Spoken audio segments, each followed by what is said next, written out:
I was doing research about Fernando Alonso, I just thought that this was funny that this had come up.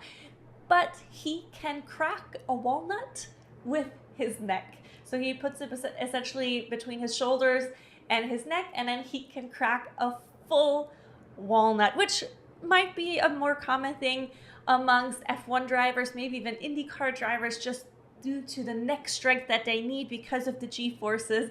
But I just thought this was a funny thing to see. I mean, even that people just would attempt trying to crack a nut with their necks. I hope you enjoyed this little fun fact.